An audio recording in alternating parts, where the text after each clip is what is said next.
Saya belum pernah melihat cara pemasangan ubin yang begitu hebat.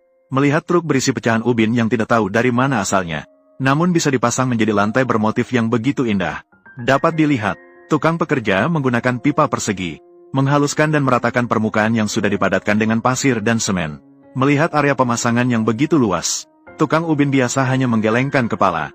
Namun, tukang yang diundang dari desa Li bergerak tanpa suara, menarik garis lurus di atas permukaan yang dipadatkan, dan membagi beberapa area pemasangan. Kemudian menggambar pola pemasangan yang diperlukan berdasarkan ini.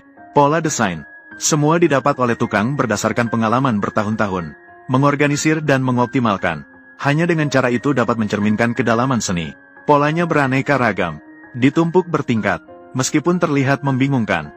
Namun, hasil akhir dari pemasangan pasti akan sangat mengejutkanmu. Menunggu semua pola selesai digambar, baru bisa mulai pemasangan ubin. Tukang meletakkan ubin sesuai dengan pola yang digambar. Kombinasi warna ubin di setiap area berbeda-beda. Kerjasama antara pekerja sudah sangat harmonis.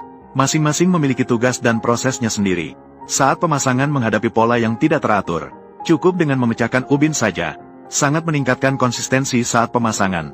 Dibandingkan dengan pemasangan ubin persegi yang berat, terlihat sangat ringan dan praktis.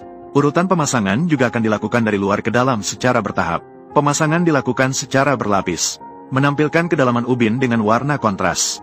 Terlihat berbeda-beda, namun perlahan-lahan berubah menjadi pola lantai bermotif.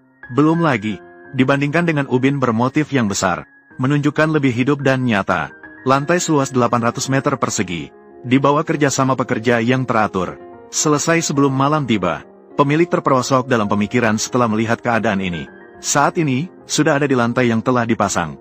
Menyemprotkan lapisan air, kemudian menuangkan satu ember demi satu ember. Mortar encer yang telah dicampur digunakan untuk mengisi celah antara ubin, kemudian menggunakan alat buatan sendiri untuk memukul dan menekan, agar mortar di antara celah tiap ubin dapat terisi dengan baik. Setelah langkah ini selesai, para tukang kembali mencampur pengisi nat berwarna biru, digunakan untuk mengisi nat di permukaan ubin. Tampak acak dan tidak teratur, menginjak-injak bolak-balik. Namun, efisiensi kerja seperti ini dapat memastikan pengisian nat selesai tepat waktu. Terakhir, menggosok dan mengusap dengan teliti sekali lagi. Sampai di sini, seluruh lantai di dalam rumah telah dipasang dari pecahan ubin dengan warna yang berbeda. Setelah desain dan modifikasi oleh para tukang, dapat menghadirkan lantai yang begitu berwarna-warni. Namun biaya bahan yang digunakan rendah, tetapi tingkat efek yang ditampilkan tidak kalah sama sekali dibandingkan dengan ubin utuh. Harus mengagumi tukang pekerja yang dapat memikirkan ide yang begitu kreatif dan keterampilan yang tinggi.